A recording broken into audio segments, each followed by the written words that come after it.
Good morning and welcome to Maseches Rosh Hashana, Daf Chav Gimel, Daf 23. Um, for all those of you who are wondering what the picture behind me is, I just spoke to one of my father's friends at Minyan. My father is on Zoom. He learns Daf Yomi with that group from the shul. He sits in this room and he goes on Zoom. So his friend is like, "What's with that girl in the red dress behind him?" It's kind of provocative what he's putting on the wall to stare at the girl in the red dress. It's not a girl in a red dress. It's a basketball player. We discussed this before.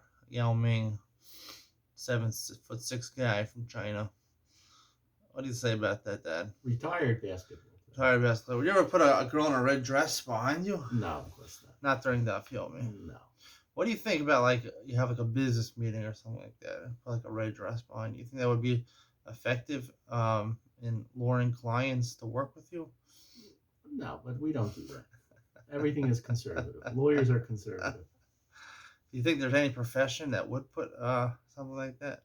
That I can't speak of. Fashion industry, right? Perhaps Manhattan is the epicenter of fashion. Fashion capital of the world, financial capital of the world. Any other capitals of the world? Jewish capital of the world outside of Israel. New York City is Israel, so they have more Jews, but so it's the financial capital of the world, New York. It's the fashion capital of the world. I don't know. I would say France is more the fashion capital of the world. They do call it the fashion capital of the world.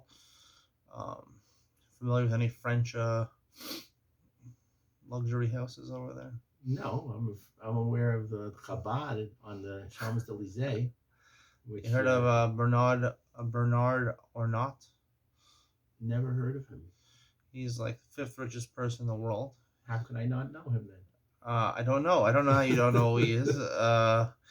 He has a fashion house called LVMH, Louis Vuitton, which is a fashion company. That doesn't sound like a Jewish name.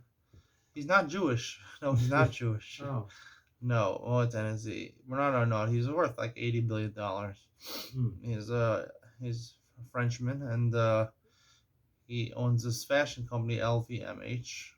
Among their holding company, they own Dior, Christian Dior, which is a company from which country? Founded in which country? Dior. Sounds like France. It's actually Italian. Dior. Okay. He has competition from a different fashion house. The name is Keurig, the Keurig fashion house. You heard of that? It's another Keurig. Yeah, Keurig fashion house. Yeah, I've heard of Keurig. It's a coffee. They just added a U. It's not a big difference. Keurig is a fashion house. What kind of coffee? Keurig, I think it's Keurig actually. It's either Keurig or Keurig. It's a fashion house owned by another very rich Frenchman. His name is Pinot, like Pinot Noir is a French wine. Pinot. Pinot like peanut, like it's almost like peanut. He owns that, and among his whole holdings is the company Gucci, which is from which country? Which was founded in which country? Good question. Also Italy. Oh. Did you know that? Gucci is also, all the brands are Italian brands. The fashion houses are from France. So actually, I saw on TV. I watched TV. I was watching the World Series, so I guess it's okay, right there. Anyway, they're having a movie, The House of Gucci. So rated R. Don't watch it. But House of Gucci. All right, Gucci's an expensive brand, Italian brand. Okay. Gemara says on the bottom of Chav Beis Amud Beis, Tana Rabbanan, 4 lines from the bottom. Ein Mesim Mesuos Ela Ala Chodesh Ner Bizman Ala Kachel. You don't light. We talked about yesterday. They lit torches in order to signal when Rosh Chodesh was. You only light torches when it was seen in the 30th day, meaning you make the previous month 29 days. If it was a 30-day month, and you saw the Rosh Chodesh, it was seen on the 31st day, or it wasn't seen, in which case the previous month is 30 days, they wouldn't light torches. And when would they start lighting the torches? La'ori Buro, meaning the night afterwards, the night after the 30th night, then they would not, because they only be able to Makadesh the Chodesh during the day. So then they can only light the torches. The torches only be seen at night. So they lit the torches the following night. L'meimra, the Gemara says that Chaser Avdina Amali Lo Avdina. We only make a new moon, Masuos. We only light torches for a deficient month, for a 29-day month, not a 30-day month. My time, Amar Zera. The reason is Zera Mishum Rosh Chodesh Chaser Shchalios B'erev Shabbos. Rosh Chodesh Chaser that falls out after on Erev Shabbos on Friday, right? So they were Makadesh the Chodesh on Friday, right? So the 30th day was Friday, so it was a 29-day month. Amos Avdi. When do you light torches? You can't light torches Friday night. There's a malacha of Havara. You can't light torches. So you light it Motzei Shabbos. People are going to think it's 30. The Yamris Navid Nami Amali. If you say you also light torches on Amali day, Asu Limiti. People are going to make a mistake.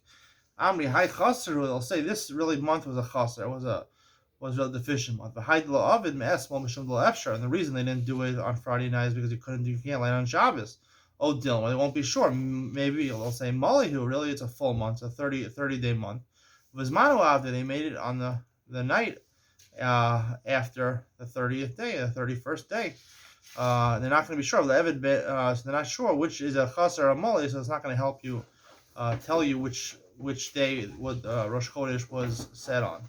Avid ben Amali ben Achaser. The Gemara says maybe you should make light the torches whether it's a full month or a chaser. Rosh Chodesh be'erev Shabbos lo le'avid klal. In order to avoid the problem of when they're makadesh the chodesh on Friday, that situation they won't light torches at all. If it came in Avdina on Motzei Shabbos, Avdina on Amale, normally you would light on Motzei Shabbos. So if it was a Male and you light on a Male, so therefore, may the Yadi the chaser, they'll know that since you didn't light a torch, it must have been that it would fell out on Friday, and they couldn't light it on Friday night, so it was a chaser.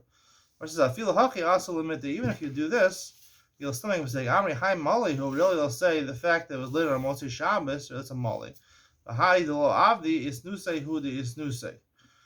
They'll say sometimes it'll be a chaser, it'll be 29 days, and they'll light it on the 30th, 31st day. They'll say the reason they didn't light it, right, we said if it falls on Friday, don't light it at all in that situation. They'll say really it's a malihu, not a chaser. And the reason they didn't light it on Motzei Shabbos is because there was an onus. They were unable to light for unforeseen circumstances. And that's why really, and people get confused. They'll think it's really a male, and really it's a chaser. Levid a male, levid a chaser. Yeah. The Gemara says, yeah. Now, what's interesting here, I was looking at the footnote in Art Scroll, and they say, why would they miss it? And it says, well, what would be the reason? It says because they were feasting on Shabbos and they drank too much and they were drunk. So it's interesting. What do you mean? It says perhaps the agents commissioned with the lighting of the torches became intoxicated in the course of their Shabbos feasting, and therefore failed to light the torches on Motzei Shabbos. But it's interesting, which shows that obviously the practice was to do a lot of drinking on Shabbos. It was a common practice. Right, you like to drink a lot on Shabbos, right? Yeah, but mostly Diet Coke or whatever. Nothing that inebriates. He drinks the spiked Diet Coke with vodka. What's your vodka of choice, then? I don't have one. You like Smirnoff or Absolute? No, I can't say. What do you feel? What? What's your preference? I like Absolute vodka. It's a Swedish vodka. The other one is what's the other one? Smirnoff, I think, is Russian or English or Russian. I'm not sure. They have Beluga. They have a lot of what's the French one? They have a lot of different vodkas. Personally, when I drink on Shabbos, I like to drink. My father actually had this. He had Johnny Walker Blue Label. I like Johnny Walker Blue Label. It's probably the only Scotch that I like to drink. I'm not a big fan of single malt. Some people are very big fan of single malt. You like any wines, Dad? Not really. I'm not a big drinker, but what I do find this very interesting. In fact, it's Rashi who says this, and right, they say see Turi Evan. Well, now with the Kiddush clubs, people get drunk off the rocker. In fact, I was in shul this past Shabbos. They had a Kiddush. I don't know if they had a Kiddush or not, but usually when they have Kiddush, they were supposed to, but I think the rain canceled it. No, what actually happened is that someone took a whole bottle of what did he take? Uh, Not Johnny Walker. He took Chivas Regal, the good stuff. not Chivas Regal. Nah, nah. He took what's that one called? All right, whatever. He took a monkey shoulder. You hear a monkey shoulder? He took some monkey shoulder, and he actually had a monkey on his back, on his shoulders. He was carrying a monkey on his shoulders. Him and the monkey finished the entire bottle in about uh 1 minute. 1 minute to the dot. They finished the whole bottle. Him and the monkey. So instead of it there was being him and the an monkey passed out on the floor. instead of there being an elephant, and the monkey died, and he smelled up the whole shul. So they that's terrible. So to speak, instead of there being, so to speak, an elephant in the room, there was a monkey. There was a monkey in the room. Okay, yeah. Let's go by two. He was eating bananas. Let's go and by Curious two. George came. We have a long dive today. Curious George, you know about Curious George? Mm-hmm. All right, so the Gemara says, or maybe you should make torches for a malik or a full month, and don't make it for a deficient month, klal. In which case, you'll take care of the problem. The reason is because we don't want the nation to be unsure when it is, and they'll stop doing malacha. Normally, you're not supposed to do malacha on Rosh Chodesh. Not everyone follows this exactly, but the women take it upon themselves not to do malacha on Rosh Chodesh. We don't want people to be batal. We're not sure when Rosh Chodesh is, so therefore we have to do a way to make sure they know. How would they light the fires, the torches? What they used was a cedar, a pole made out of cedar wood. There's 4 types of cedar wood. Erez, regular cedar wood. Kachros, Eitz Shemen, Ubarosh. Kachros, what is that? Amarav Idra. Like we saw in Tzachas Beitza, there's a tree called an Adar. Idra. Debate Rabbi Shila, Amri Mavliga. It's called Mavliga. Amri La is Gulmish. Some say it's Gulmish. Okay, 3 possibilities. Arshu doesn't translate these things. I have no idea what they are. Pliga the Rabbi Rav Huna, the Amra Rav Huna, Amri Beirab. He says Asar Min Razimim. There's 10 types of cedar wood. Shenemar 18 Midbar Erez Shita Vahadas Beit Shemen Asim Barava Barosh Tidar Vitashor Yachtav. Erez. So it mentions 7 things. We'll see why it doesn't mention 10 things. Erez Arza. Erez is the regular cedar tree. Shita is actually the article says it refers to a pine tree. Tornisa is a pine tree. Hadas, Asa, it's a myrtle tree we use on Sukkot. Eitz Shemen is a farsima, a balsam tree, right? You know what a balsam tree is there? Are you familiar with the Janka scale? No. The Janka scale is a scale that divides woods into their thickness and whether it's a hardwood or a softwood, their density. Softwood obviously is more brittle than a hardwood. You know. What is cedar considered? Jenga scale. What is cedar considered? Soft or hard? I think it's a soft one. Right. Cedar. Maple. I just bought the swing set. Yeah. It's made of cedar, and the reason they use cedar, one of the reasons is it's good to water resistant naturally, and it also is it also repels insects. Something in the smell or whatever it is of the cedar wood, and it's very lightweight. So if you're sending someone a set that he has to put together, you want it to weigh as little as possible because shipping is expensive from China. Right. So they use cedar wood. But you're right; it can crack and splinter and stuff like that. But Jenga scale is a measurement. You take a big metal ball and you place it in the middle of a piece of wood, and considering the amount of the dent, that's how you calculate the Jenga scale. Person named after Thomas Jenka. I don't know Thomas. His last name was Jenka. I think he's a European. Anyway, a balsam tree is considered the most lightweight wood there is. Balsam is the lowest score on the Jenga scale. The highest score, I think, is a birch tree. We're going to have that today. Balsam is the most supple type of wood there is. Barosh is Barsa. What do they say that means? What does the article say? Barsa? Boxwood, right. Boxwood is a street in the 5 towns. Tidar Shaga. Tidar is fir, a fir tree. Right. I never heard of a fir tree before. Vitashor Yachtav. Tashor Where is it? Tasha Shorvina. Shorvina is something they don't translate, just Shorvina. Hani Shiva Habu. Verses 7, not 10. Ki Asar Avdimi Amar Hosifo Aleim Alonim Almogim Almonim Almogin. Alonin Butmi. Alonim is Butmi, are elms, elm tree. Also a soft tree. Almonim is bluti, which are oak trees. And almogim is ksisa, which is coral, which you get from the ocean bed.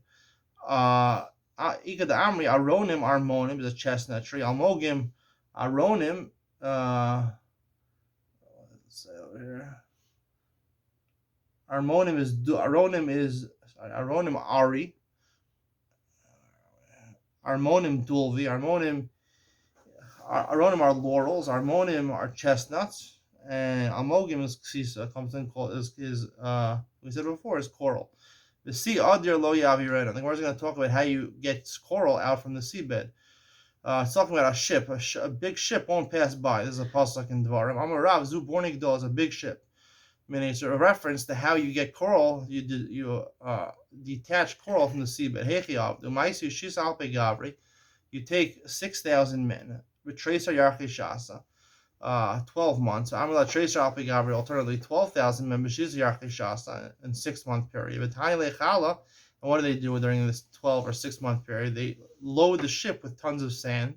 Ad the shachna until the boat goes down to the ocean bed. V'nach is bara morai, a diver goes down. V'katar atune de kitna b'ksisa.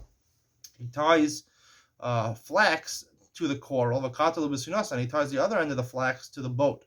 V'nach lichala, then they remove the sand. V'shadu levrai, and they throw it out of the ship. V'kama demitliye akra umasya. When it slowly rises to the surface, the boat, it uproots the coral. Umachlif al-chad train bekaspa. It's worth so much that one measurement of coral is worth 2 measurements of silver. Tlas parvasa havien tarte. 3 measurements of pearl is equal to 2 measurements of coral. So it's worth more than silver and more than pearls. Be'armai chada de be'parsai. There are 3 ports, it says. Oh, I'm sorry. Klas Parvasa, Havian. There were 3 ports. Tarte Be'armai. 2 are Aramaeans in that land. Chada de Be'parsai, one of the Persian. The Be'armai, Mosque and Ksisa. In the Aramean port, they are able to dig up coral. To Be'parsai, Mosque and Marganisa. The Persian one, they get pearls. So Mikriye Parvasa Damascus, it's called the port of the city. Amar Yochanan, Kol Shita v'Shita Shnelto Nachrim Yushalayim. Any Shita we said before is a pine tree that they took from Yushalayim. Also, Hakadosh Baruch Hu Chazir La. Hashem's going to bring it back. Shnemar Eitin Midbar Erez Shita. Erez, a cedar tree. Shita is a pine tree. Ein Midbar El Yushalayim. Yushalayim is called a midbar. Shnemar Sion Midbar Haisa. Sion became a wilderness. Amar Rabbi Yochanan, Kol Lomi Torah Ve'Malamda. He learns Torah. He doesn't teach Torah. Doma Lahadas B'Midbar. He's comparable to a myrtle tree in the midbar. He teaches Torah in a place in the He's comparable to a hadas, a myrtle tree in the midbar. He's very dear to the people because he's the only one that knows Torah. Woe is to the goyim, they have no way of fixing their averos. In place of the nechoshes, in place of the copper, I'm going to bring gold. Instead of iron, I'll bring silver. Instead of wood, I'll bring copper. Instead of rocks, I'll bring iron. But Rabbi Kiva and his friends were killed by the Romans. What are you going to bring? How are you going to replace them? I'll cleanse the goyim of their sins. But the blood that they shed, that they killed Rabbi Akiva and his friends, the Asura Hashara Ruge Malchus, that there's no takana for. Okay. The Mishnah says, lists the number of places where they used to light the torches in order that should reach the diaspora. My base Baltin. What is base Baltin? Amarav. Zu Biram.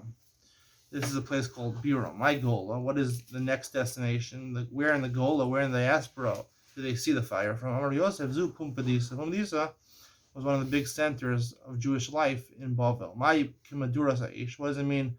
Like a burning fire, like a bonfire. When the fire reached the Gola, reached Pumbedisa, so then everyone in Pumbedisa went up to the roof and they all lit torches and they all waved their torches to signal to everyone in the rest of the Gola that it was Rosh Chodesh. Tanya Reb Shimon Omer Af Charim V'Kayer V'Geder V'Chavoseh. He says also these places were included. What does this mean? These are extra places. Charim, Kayer, V'Gadi, V'Chavoseh were in between the places mentioned in the Mishnah in Eretz Yisrael. Alternatively, they were places on towards the other side of Israel, meaning towards the side of the Mediterranean Sea, right, from the middle of Yerushalayim going out to the Mediterranean Sea in that direction. Marchash of the Haigisa, the Mishnah talked about one direction towards the West Bank. Marchash of the Haigisa says toward the other direction, towards the Mediterranean. Dad, why is it called the West Bank if it's in the east?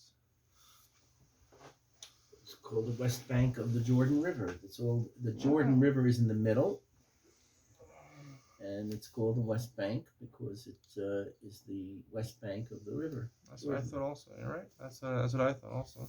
I was just wondering by the way why it's called West Bank. It's really on the east side. Because they didn't want to call it Eretz Yisrael, so that's why they call it the West Bank. West Bank of Jordan, you're saying? Exactly. And Jordan used to own it because in the War of 1948, when all of the Arab armies, like 7 Arab armies, attacked Israel, they had to defend themselves, but they had controlled the old city of Jerusalem beforehand, and they lost that to the Arabs, and lost a lot of Jewish souls, and they also lost, control of the West Bank. They didn't really have it then but they would have liked it when they war. But they were able to only defend that portion where they could survive, which they did. But in 1967, of course, there was a great miracle, and they took back the West Bank, and now the Arabs want it back. But it was always part of Eretz Yisrael, right? And there was also land on the other side, on the East Bank. For political purposes, we're not going to say who should own the West Bank or not. We'll leave that out of the discussion. Right. It's called the West Bank because it's on the West Bank of the Jordan, like my father said. Okay. Amar Rabbi Yechanan, Bein Kol Achas V'Achas Shmona Parcelas. Between all the locations in the Mishnah listed, there were five places. Between each of the 5 places, the 4 distances between them were each 8 parsos. 8 parsos is about 32 miles. Kama Havaluhu. Klasim V'Tart in 32 mil. V'ha Idna Tuva Hava. The Gemara says, if you calculate now from Yerushalayim all the way to the diaspora, the end of Eretz Yisrael, it's going to be a lot more than 32 miles. Amar Abai Istatume Istamul Darcha. It used to be they had more direct paths. Now the paths got closed up, and you have to take roundabout ways. I'll cover up your passageways with chains. A different pasuk, my paths were disrupted, were made skewed. The Mishnah says, there was a big courtyard in Yerushalayim where all the Edom would come and they would testify with the new moon. It was called Beit Yazik. V'sham could call it Edom Wisconsin. All the Edom would come and gather based in Bodkin Osam. We're going to see in the next Mishnah tomorrow, hopefully, that Beis Din would check them to make sure they're legitimate Edom. Osam Sham. Besudos Gdolos Osam Lahem. They made the big meals for them. B'shel Shirugil Lava. They wanted them to come a lot. B'shel Lo Yozazim Misham Kol Yom. Originally, it was when they came on Shabbos, they couldn't move there the whole day. Because when you leave your tchum and you go to a different place, you only have Dalet Amos. His kid Rabbi Yochanan, and they only have that courtyard. His kid Rabbi Ruach, he made a takana. They should have 2,000 amos to any direction of the city, meaning the whole city. They become like one of the residents of that city. Not only a person who comes to testify on the new moon, a midwife who comes to help someone give birth. Someone comes to save a fireman from a fire. A gaius, he comes to save from an army. from overflowing river, Minopolis, from a building that collapses, Harelu Kan Sha'ir. These people that come to help with the saving efforts are allowed to do this because Chai Bahem, Koch Nevesh Docha Shabbat. They are treated like the people of the city. They have 2,000 amos. They have the entire city, including 2,000 amos outside the city to any direction. Gemara says, What's the correct way of saying yazik? Is it with an ayin or not without an ayin? We'll see the difference. Beis yazik nan lishna ma'aliyah. It's like a positive language. Yaskeu means to make a fence around, basically, and remove the rock. So Dilma, Beis yazik nan yazik lishna tzitzaru. It's a lashon of pain. He was tied up with chains. Meaning they were basically tied up. But before Gamliel came, they were only restricted to walking in that courtyard. It says in the mission they make big feasts for them. They should get in love. So it sounds like it was a positive thing. It was a good experience for them. When it says Dilma Tarte Habu Abdu, the rest is really maybe both explanations are right, whether you say with an ayin or not, because in one sense it was a positive thing that they were able to have nice meals. On the other hand, before Gamliel came, they were restricted to that courtyard. They couldn't leave that courtyard the entire Shabbos, so Rosh and Tsar, so they both are included. We're going to stop over here today. Pick it up tomorrow. Any final words then? Have a good day. Have a good day. Enjoy the weather.